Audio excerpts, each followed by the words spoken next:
Hi, I'm Mark Madison, the historian for the U.S. Fish and Wildlife Service. And today I'm here with Jeffrey Ryan, author, historian, outdoorsman, who's talking about his most recent book, This Land Was Saved for You and Me, How Gifford Pinchot, Frederick Law Olmsted, and a band of foresters rescued America's public lands. So, Jeffrey, it's great to have you here. And I would like any of you out there viewing this, please do share any questions you might have. I mean, one of the virtues of this forum is you get to ask questions and have some interactivity with our author, Jeffrey. And Jeffrey, one of the things that's great about this book is um, there's some lesser known figures in it that we can talk about a little later, but there's also some fairly famous people like Frederick Law Olmsted that had surprising starts to their career. And I wonder if you want to talk a little about that to kick this off. Sure. I had also prepped a little just quick background info on me before we dive into the first hero that I highlight in my book. And I'll be really brief, I promise. Um, my background in conservation history came through hiking. Here I am on the Pacific Crest Trail hiking from Mexico to Canada in 1983. And then I followed that up with a 28-year hike on the Appalachian Trail with a good friend of mine. We did a little piece of the trail every year. We smorgasborded it, as we would like to say, doing a non-linear approach. And as I said, it took us almost 3 decades to complete that. And in doing those two adventures, I really got interested in, first of all, telling the story about how we section hiked, which is my first book, Appalachian Odyssey. And then the second one was Blazing Ahead, which is about the history of how the Appalachian Trail was devised and built. And that turned me onto the path of America's conservation history. And as Mark knows very well, I have followed that up with gusto, digging deep into the archives of American conservation history. So that being said, I have also hit the road to find the places where the great conservationists were born and raised and practiced their craft. This is Ernest Oberholzer's island near the Boundary Waters Wilderness, which he was integral in creating. This is Aldo Leopold's shack in Baraboo, Wisconsin, where he did much of his writing and, of course, wrote the Sand County Almanac, one of the greatest conservation books of all time. And finally, Gifford Pinchot Estate in Milford, Pennsylvania. He's one of the main characters in my book, as one might surmise. And my initial intent with this book, This Land Was Saved for You and Me, was to create somewhat of a conservation family tree, if you will. I wanted to try to figure out the interconnectedness between the different people in the environmental movement. And it got so complex so quickly that even if I put the full team of Finding Your Roots on to this project, I don't think they would have been able to pull it off. So what I figured out was really, for me, the best way to tell the story was in a series of conservation baton passes over 100-year period. So basically, it goes from Frederick Law Olmsted to Gifford Pinchot to the band of foresters, which we will undoubtedly mention today. So Olmsted's interesting because a lot of people know Frederick Law Olmsted primarily as the co-designer of Central Park and the preeminent landscape designer in American history. But also he had a huge effect on American conservation in general and public lands. So what's fascinating about Olmsted, whose 200th birthday was last year, by the way, he saw the world through the eyes of it from a very young age of someone who was predominantly occupied with an interest in scenery. Scenery had a huge effect on him psychologically and physically. He would go on great walks, even as a child, and figured out early on that scenery gave him energy and gave him a sense of a ability to pause and consider things in nature. His career decidedly did not start out in landscape design. He, in fact, dabbled in a number of things, including surveying, tried to go to Yale, didn't like it, became a deckhand on a sailing ship bound for China, didn't like that either. He gave that up after a year, decided he would become a fruit farmer instead. So fast forward in 1857, Olmsted was in a hotel working on the final edits for his fourth book. Yes, he was an author as well. And he got a telegram that the publisher had failed. So he's literally reading the manuscript of his book and finding out that it's all for naught, when a good friend of his named Charles Eliot walked into the room and said, "Oh my gosh, Frederick Law Olmsted, I've been thinking about you. I'm working on this project. I'm on the board of this project in New York City looking for a superintendent." And the next morning, or that night rather, he boards a ferry for New York City and ultimately becomes the supervisor of Central Park, which was underway but not being built in the way that the board originally had envisioned.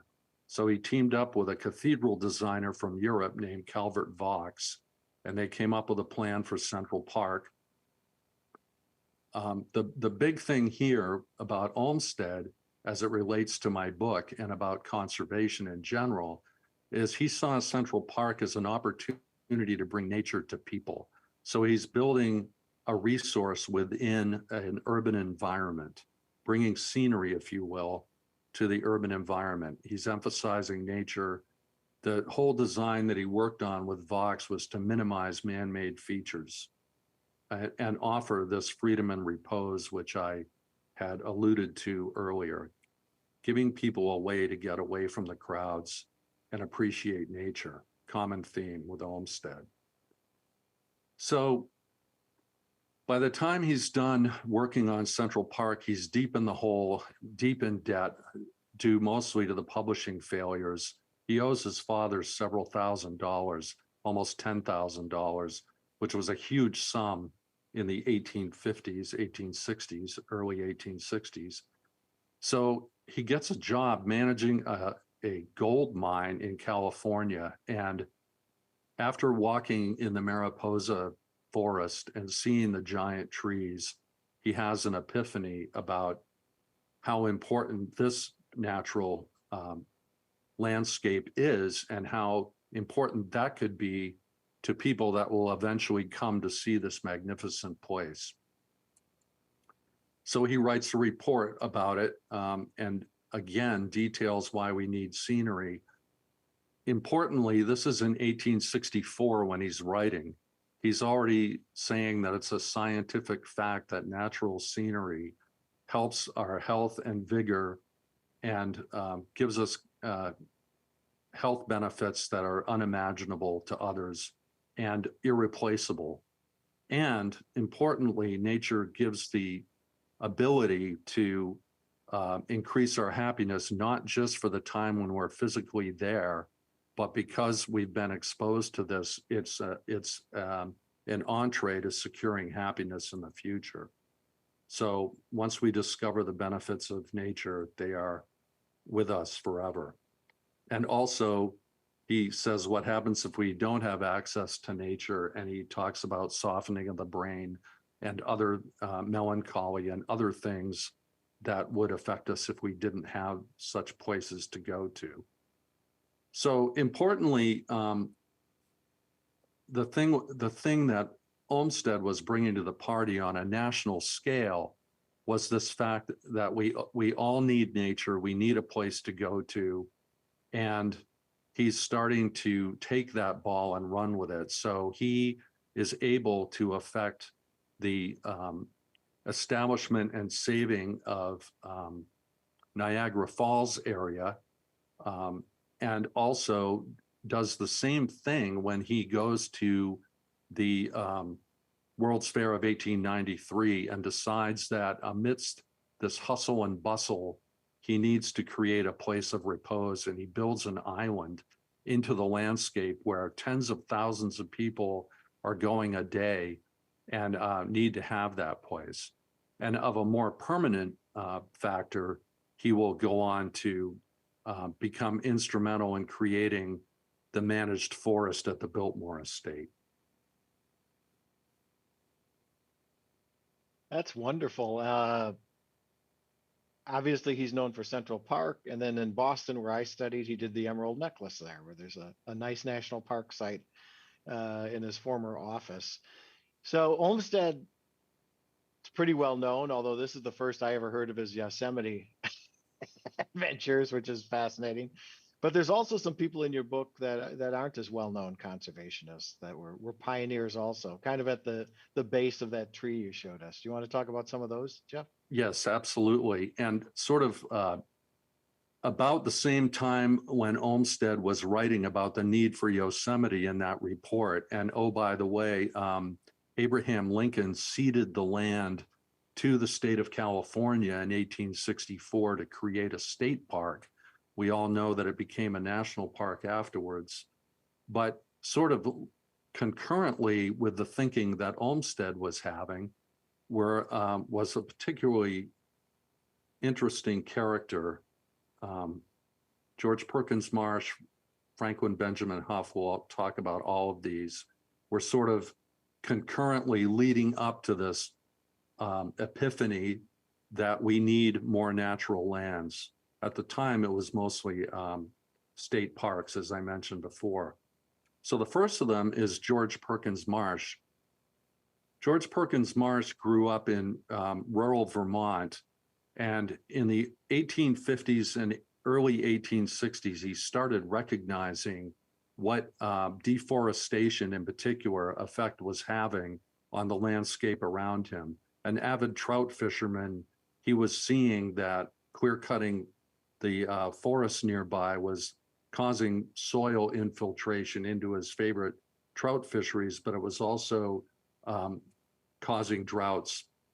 So there were these cycles of droughts and floods, and he became very concerned with that and wanted to sort of bring this to the national attention. So in 1864, he publishes a book called Man and Nature, or Physical Geography as Modified by Human Action. And this book took the world, and particularly in America, by storm.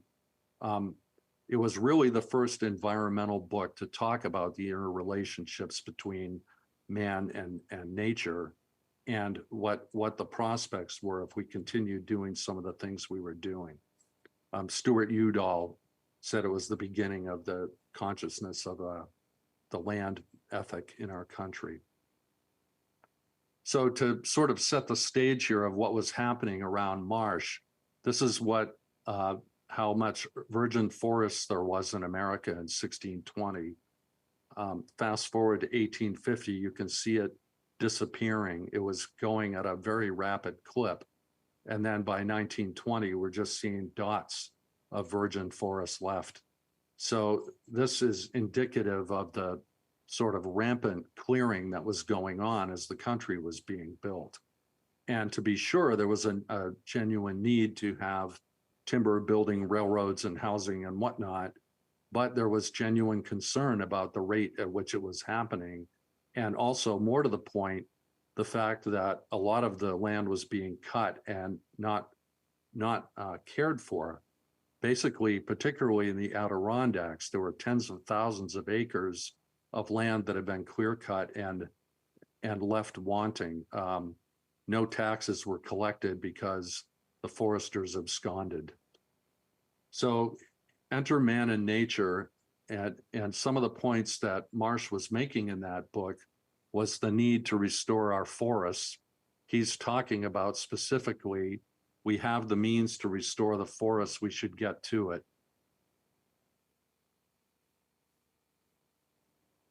The influence of the book was probably, it was second only to Darwin's book on Origin of the Species, but up until the publishing of Silent Spring and the Sand County Almanac. It was a critically important book, and it's well worth reading, going back there to read it again. So Man and Nature had a tremendous impact in general on the sort of general public consciousness about the need for managed forestry. But in particular, I found it really interesting that there were two people in particular that had a very direct influence on. The first one is a guy named Franklin Benjamin Huff, who grew up in upstate New York. He was raised from an affluent family in upstate New York and went on to medical school and started practicing in upstate New York in his hometown as an MD, which he did for a couple of years until he read Man and Nature. And then he started realizing that he had to take an active role in establishing forestry in the United States. So in the 1870s, he got involved. He quit his medical profession in the 1850s. He first actually published the first American forestry periodical in 1862. Unfortunately, there were not enough subscribers to keep it going. Then he joined the U.S. Sanitary Commission, which was a Civil War entity, department that was created to help bring medical equipment to the troops. And he ended up working under Olmsted, interestingly enough. So in 1855 and 65, he oversaw the census for the state of New York. And it was during that 10-year period where he put everything together and said, oh my gosh, look at the forests that are disappearing, particularly in his neighboring Adirondack region, as I mentioned before. And he had read Man and Nature. So therefore, by 1872, he had risen to such prominence that he served on a New York commission to review devastation in the Adirondacks, and then ultimately came to Portland, Maine, my hometown, to deliver a paper on the importance of preserving forests.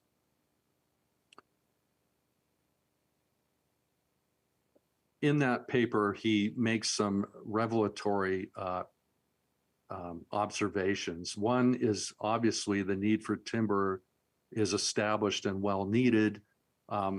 Any efforts to manage forests would not be against forestry, quote unquote, but they were aimed at managing forests a little smarter than we had been. And the rate of timber use was unsustainable. Obviously, the forests needed to be managed in his eyes. And fourth, really amazing for 1873, we need forestry schools. There was no such animal back then. So as a result of all of this, he was named a special agent to the Department of Agriculture to assess the forest and lumbering operations in the United States. And being Franklin Benjamin Huff, he took the opportunity to travel all throughout the country and write a 650-page compendium on everything from land use and misuse to preservation of seeds, basic horticulture, that's what growing conditions are needed for various types of trees, and oh, by the way, recommending a forestry school curriculum. Right on the heels of that, there was a Division of Forestry chief position and created, and he was named the first one, which was interesting to me because I, like many, have heard that Gifford Pinchot was the first head of a forestry department. It was, in fact, Franklin Benjamin Huff. It would not be until 1905 when Gifford Pinchot was named the first chief of U.S. Forest Service.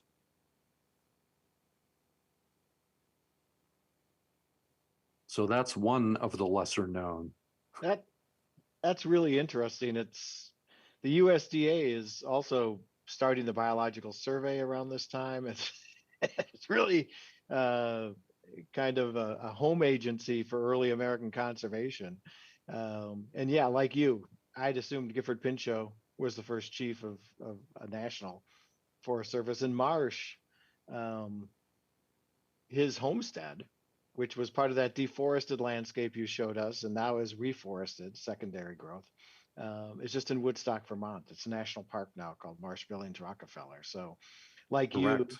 people We've that read both your been book, there. yeah, can go visit it and retrace these steps. Are there other lesser known conservationists that we should know more Yes. about? One lesser known conservationist is actually the father of Gifford Pinchot. And I mentioned James Pinchot for a variety of reasons. One is, I think, one of the most interesting facets of this whole story is that the Pinchot family came to Milford, Pennsylvania in the early 1800s.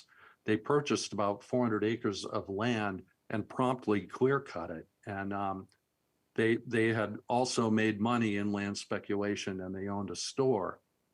And I think at a gut level, James was always a little uncomfortable with that for whatever reason. And he decided that he would go make his fortune a little bit farther afield. He went into New York as New York City was going through an incredible boom in the 1850s to 60s and made his fortune importing wallpaper from France. There were a lot of hotels being built, and he rode the wave and became a multimillionaire. After that, he was, of course, very socially connected in conjunction with building all these hotels and other places that needed wallpaper. So he became well connected, and he also became enamored of the idea of bringing the Statue of Liberty to the United States.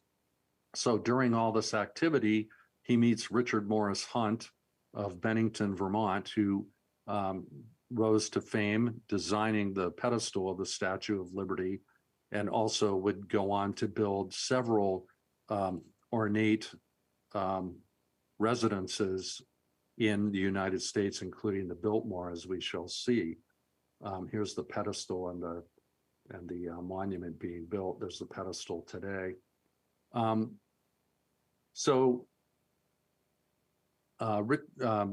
James Pinchot ended up deciding to retire at age 44 with his millions and bought some property overlooking the valley where his family had first settled in Milford, Pennsylvania, and hired Hunt to build this palatial estate, which still exists today.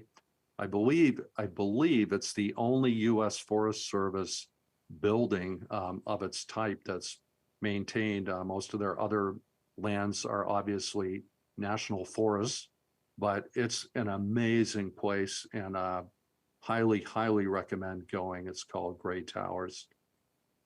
James married Mary Jane Eno, who also came from a background of wealth, and they decided that to do their Hunt-designed house justice, they would hire Frederick Law Olmsted to be the landscaper. So his landscape design is all around that house, even to this day. And at the time, young Gifford was literally just being a toddler, just being born. And James retires and happens to get his hands on a book called Man and Nature. This is James' copy of Man and Nature, which is at the Milford House under glass. Pretty neat. I think it undoubtedly is a first edition. But more to the point, he read this book and he was also taken, like Huff had been taken. And one of the salient points in here is the improvement of forest trees is the work of centuries, so much more the reason for beginning now. That really hit James, and he decided that he would urge his son to become a forester to help undo that, that deforestation and do something about it. So even before his son enters Yale, class of 1889, James asked Gifford, "How would you like to be a forester?" And of course, Gifford was really a little bit perplexed because he didn't know what one was, and why would he? And he said later on, it was an amazing question for his father to ask that he didn't really understand the import of until much later. Here's young Gifford in Yale, and he tells his peers that he is going to become a forestry professional. It will become his life work. He's promptly assured that by a professor that not only does the profession not exist, but there is not a single class being taught in forestry in the United States. And quite excitedly, and this is a nice little insight into Gifford's thinking and self-assurance. He writes home, I shall not only have I shall have a science to found. As a result, no competition. So on his 21st birthday, James and Mary give Gifford his own copy of Man and Nature, just one example of their encouragement to him to make forestry his career. And then Gifford goes off to forestry school, comes back to the United States, and announces that he's here to find the profession of forestry, and really no one's ready to listen to what he has to say. He's not getting anywhere. He's not really gaining traction. He does get a few side hustles, but no one's really understanding what it is that he's trying to get off the ground, or not willing to buy into it until someone else does it first. So now he intersects with Olmsted. In 1888, Olmsted is summoned by George Vanderbilt to come to Asheville. And Vanderbilt is distraught because much of the land that he has purchased has been clear cut. And Olmsted immediately looks around and says, there's this thing that's starting to get off the ground about managing forests. Maybe we can get that young man, Gifford Pinchot, on board to manage this now 86,000 acres of forest. So in 1892, young Gifford is hired, and his first job is quite public. And he is able to try his hand at proving the viability of managing forests. Being Gifford, he throws his entire weight into trying to get this enterprise off the ground. He stubs his toe a few times, but as we all know, he ultimately prevails. So there's some other evolutions you chart in your book that come after Pinchot, and you promised to tell us a little about the relatively unknown Julius Ward. Who is Mr. Ward? Julius Ward, perfect timing. You might remember on an earlier slide when I was showing underneath Olmsted some of the figures underneath, including Marsh. And I had also mentioned this character, Reverend Julius Ward of New Hampshire. He was quite an amazing person. So he was born in Massachusetts and then became a pastor in Connecticut and Maine. But he spent much of his time in the White Mountains and was very taken by the scenery in the Whites, and also taken by the devastation that happened as a result of clear cutting there. He wrote an Atlantic Monthly article highlighting the importance of the forests, not only to the timber industry, but importantly to the tourism industry. And he was really one of the first ones to bring that thought to the fore, and it really gained traction. So he talks about climbing to the summit of Mount Washington and looking out at this frightful desolation, the slaughter of the forest, and saying that even youngsters today will be gray when this area is reforested. It is a devastating landscape to look at from the top of the highest peak in New England. But even more presciently, he writes about the effect that clear cutting has on the soil, much like Marsh. He's talking about how when the forest is deforested, the whole nature of the soil changes. The sponginess is gone, it dries up, the storms come, and the water flows down over it in such torrents that it causes other ecological damage. And he talks about freshets, which is what we now call floods. And he sends out a warning saying this cannot continue to happen, or there will be horrible price to pay downstream. And lo and behold, just two, and then the following year, 3 years later, there were hellacious floods on the Merrimack River as a result of the deforestation that he was talking about. And one such event put 6,000 people out of work overnight. So now we're seeing not only ecological issues, but and economic issues as it relates to tourism. We're now seeing issues as it relates to manufacturing, which is another thing that happened in the Adirondacks, I should add, is that one of the reasons that the Adirondacks were turned into a state entity was because the merchants in New York City were worried about the effects that forestry deforestation were having on the Erie Canal.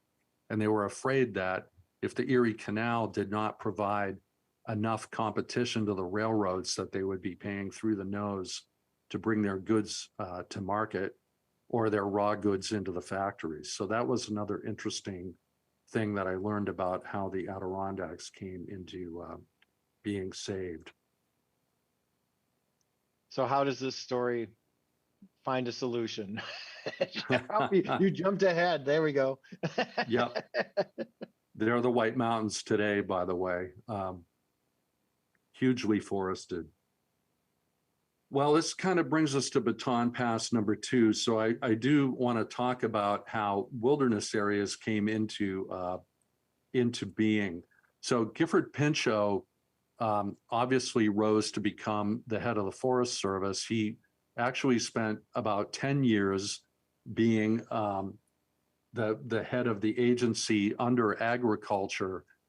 Interior, though, owned all the land. So he was in a position of being in an advisory role with no power.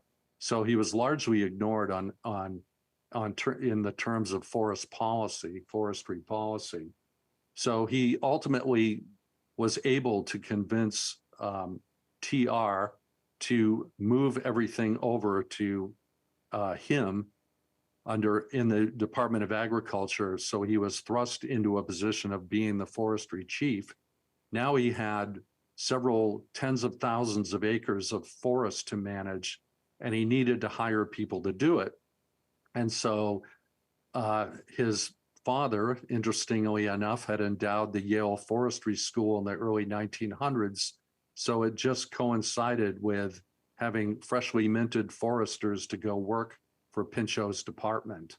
So many of those foresters would become famous in their own right, including Aldo Leopold, who was sent out to New Mexico in the early 1920s with a horse and a rule book and the U.S. laws of forestry, and trying to convince people that they needed to adhere to a new set of rules. And then also there were quasi-famous people like Benton Mackay, who was also one of the first foresters that would go on to come up with the idea for the Appalachian Trail. So, and Bob Marshall was another one of Bob Marshall wilderness fame. Many of you may know his name. He was instrumental in getting the wilderness movement off the ground as well. I'll refer to that in a minute. But these first foresters said, okay, we've come to this fork in the road where we have state parks, we have national parks, we have national forests. But the one piece that was missing in their mind was wilderness areas, places that would be left alone, quote unquote, untrammeled.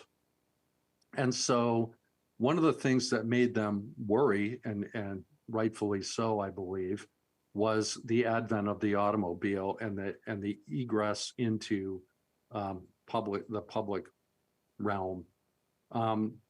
Mackay himself was saying in the early 1930s that the function of true wilderness is to provide a refuge from billboard pavement and the auto horn. They are all negations of wilderness. And the reason he was saying this is because the roads, the building of roads was starting to infiltrate places like the Appalachian Trail. In fact, as we will see, in some places roads were built right over the footpath that he had helped establish. So it really hit home with him. Of course, as I mentioned, the adoption of the automobile was also driving this. Just look at the rise between 1910 and 1930. We're seeing a tremendous growth in automobile ownership. And of course, people were looking to escape the suburban and urban environment and go out and explore. It also sort of coincides with the growth of the national park movement, as Ken Burns so aptly pointed out. But the other thing that was going on were Skyline Drives. So this is along Skyline Drive in Virginia. These were becoming a quote unquote thing. They at one point, there were 12 of them being proposed at once. One of them, of course, was Skyline Drive, which was built over 34 miles over the top of the Appalachian Trail. And then Blue Ridge Parkway sort of piggybacked on top of that. But in addition to those, there were another 10 being proposed. And one was over the Massanutten Range to the west of Shenandoah. Others, believe it or not, hard to believe today, were proposed to go over the whole top of the Green Mountains, the whole state of Vermont, over the top of the White Mountains in New Hampshire, and so on and so forth. So these first foresters were concerned. And Benton Mackay had decided that he would pose the question to some fellow foresters in private at the 1934 American Forestry Association meeting. There's Benton in the upper left. Harvey Broom was very instrumental in the creation of Smoky Mountain National Park. Bernard Frank was mostly, he was a forester, but he also was well known for water quality and restoration management in the early days. And of course, Bob Marshall. So Benton Mackay says to the gathered group here, the small group, that, hey guys, what do you think about starting an organization which is against Skyline Drives? And Bob Marshall very aptly said, we shouldn't start an organization which is against anything. Rather, we should start an organization that is for something. Very smart young man indeed. I think he was only in his 30s. And so therefore, they asked Aldo Leopold to join them. Marshall was one, and Benton Mackay, to found the Wilderness Society, which they did in 1934. Which brings us to the story of Howard Zahniser. Yeah, our first non-forester. He's got a good pedigree with the Fish and Wildlife Service. So tell us a little about Zahni. Well, what was really interesting is that when those first foresters started the Wilderness Society, they were basically playing whack-a-mole with doing exactly what Bob Marshall had cautioned against, which was they were trying to halt progress on a number of dam projects, which they were successful in doing more often than not, but they were not creating a wilderness network or a network of wilderness areas. And it finally came to a head. Benton Mackay said after about 15 years into doing this that they were exhausting themselves on this sort of one at a time approach to trying to get to their ultimate goal. What they really needed, what they felt that the country needed, was an organized approach to establishing wilderness areas and protecting them. And when Mackay became the head of the organization in 1955, he was getting up there in years and didn't have the energy to really put together this concerted effort. So they hired this young man named Howard Zahniser. And, you know, the joke internally was the guy looks more like a librarian than a wilderness type. And here he is with his son, Ed, who Mark and I both know Ed. And he's a lovely man, spent his life in conservation as well. But what Zahniser brought to the party was this amazing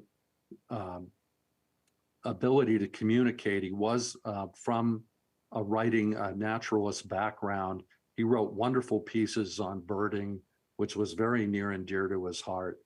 And also, I believe, wrote for Mark's department over there at Fish and Wildlife for a while, or its precursor. And as I said, they were concerned he wasn't a wilderness man. In fact, one of them, as Ed still laughs to this day, said, Harvey Broom said in private correspondence, he found later that he looks more like a librarian than a wilderness man. But happily, they were quite wrong. Mackay had proposed to focus the work on securing wilderness areas. And as I said, after he first proposed that, it took another several years for them to hire Zani and get him up and running on it. So it took Zahniser 17 years of nonstop work to try to get Congress and not just Congress, but the timber industry, the Forest Service, the Parks Service. You know, there was a lot of internal squabbling about what does wilderness mean? Does it take away from the lands that we're managing? Does it pose a threat? Those kinds of political conversations were happening. But one thing Zani had was patience. Unlike many people I've seen in the political world, for sure, he did not see opponents as enemies. He really tried to sit down and work with people. What are your concerns? How can we address your concerns? In some cases, redrafting language to alleviate those concerns. And he'd continue to circle around and sit down with people, literally hundreds, if not thousands of meetings. He went all across the country, meeting with garden clubs and, you know, wilderness advocates and you name it. And he had one of the neatest things about Zani is he had this giant coat where he had a tailor build in a number of pockets so he could have different versions of talking points for the legislation in different pockets and hand them out to the person that, to the right person, to the right audience. And of course, not everything fit in his overcoat, so he had that giant valise on his side. His son Ed would joke that he would try to lift his father's coat to put it over a chair at the end of the day, and it felt like weightlifting. So 19 hearings, 60 plus rewrites of the legislation, as I mentioned, all sorts of appearances. And importantly, it was not just people that were on the side of the Wilderness Act, but very importantly, and this is a common theme in the book, is that most progress was made when people of other viewpoints would sit down and they just try to figure out a way to make it work. You know, what a great thing for all of us to remember. Writing articles for newspapers and finding support wherever and whenever he could find it. And as I mentioned, he's very high on collaboration and believed that even if the legislation was passed, if it was not done with a spirit of cooperation, then after it was passed, the people who were not happy with it would start working to undermine the legislation. So he wanted to make sure that there were enough people on board to have the legislation take effect and last. And then importantly, he was a man of faith, and he believed that the whole substance of our culture is having a living wilderness in our midst. It's important for our happiness, hearkening back to Olmsted, our health, physically and mentally, obviously, and it offers the chance to perpetually renew ourselves in contact with the earth.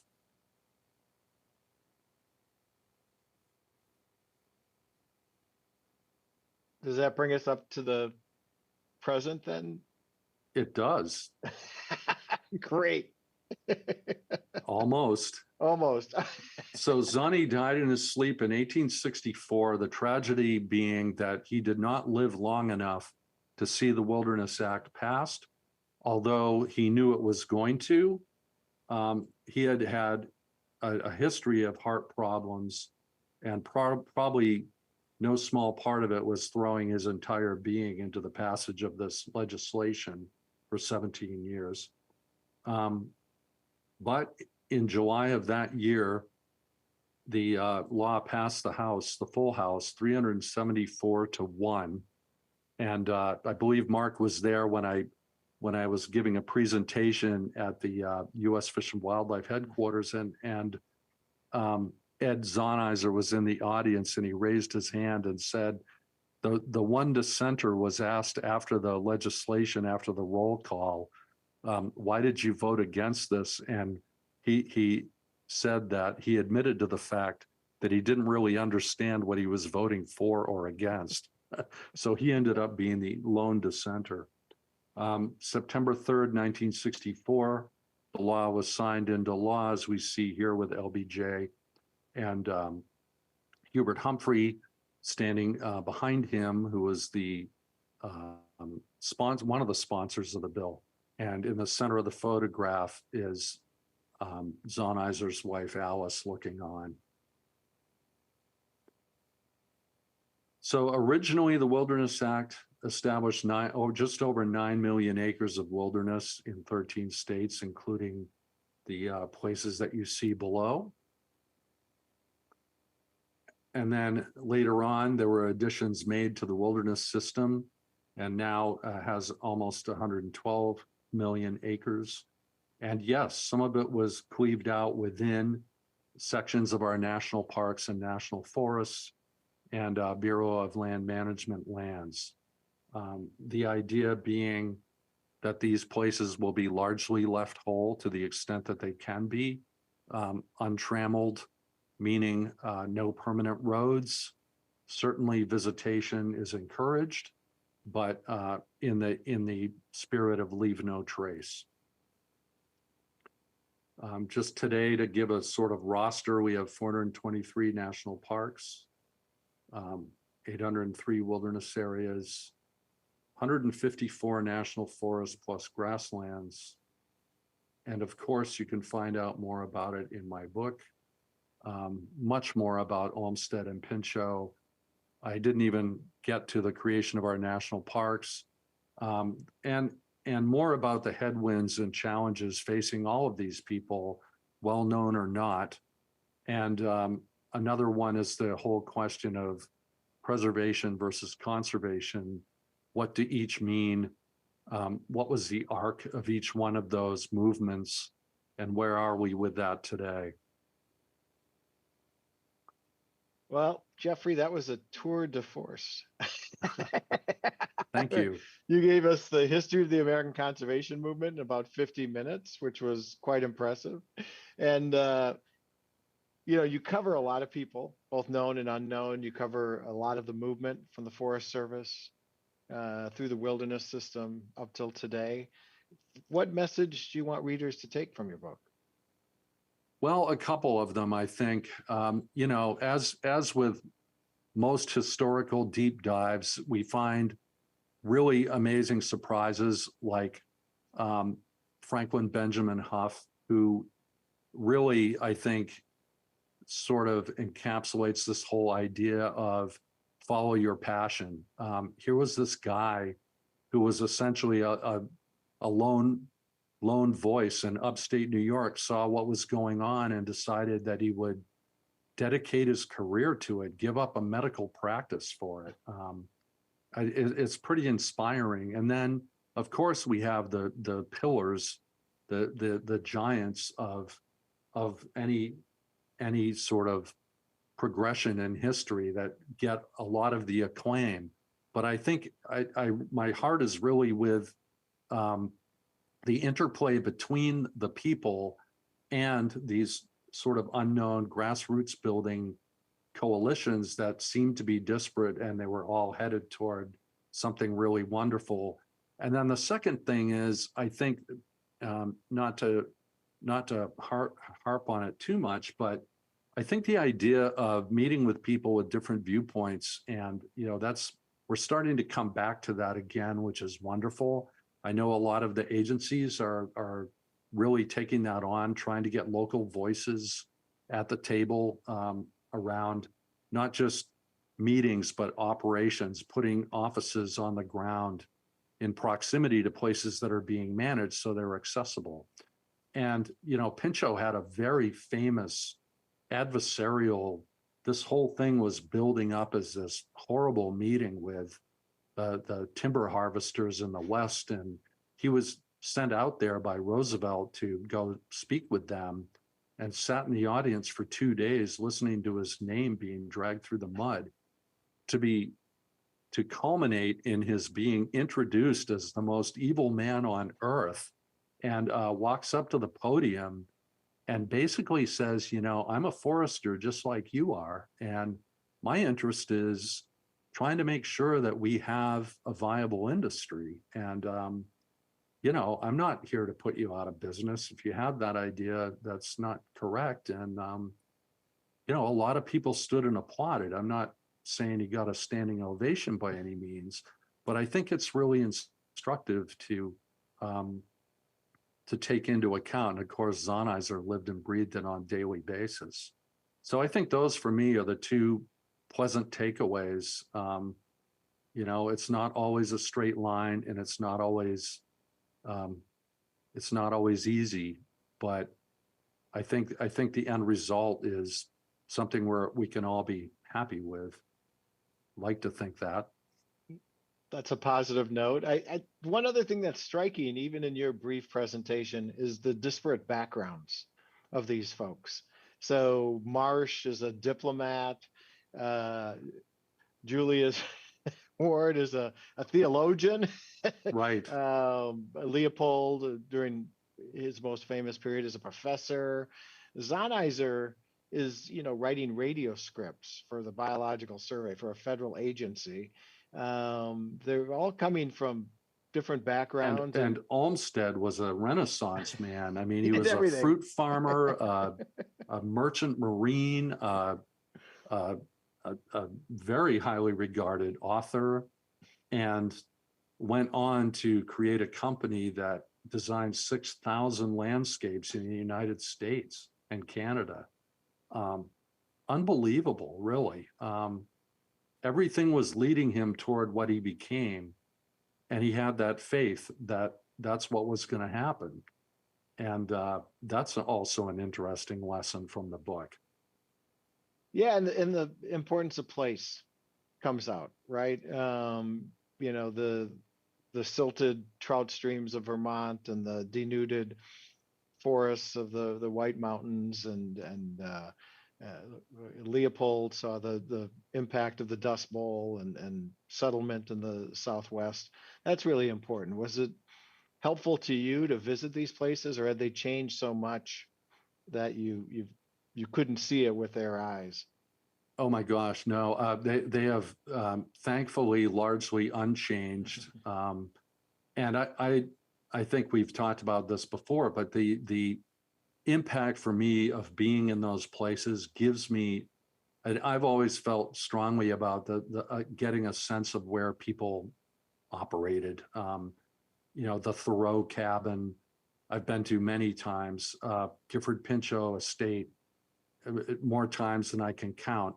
Aldo Leopold's shack twice. I've been to Zahniser's birthplace. I've been to Ernest Oberholzer's island twice for a couple weeks. And I just think it's really important to wake up in the places where they operated and listen to that white-throated sparrow, or walk on the shoreline and get an idea of what it was that made them such advocates for nature.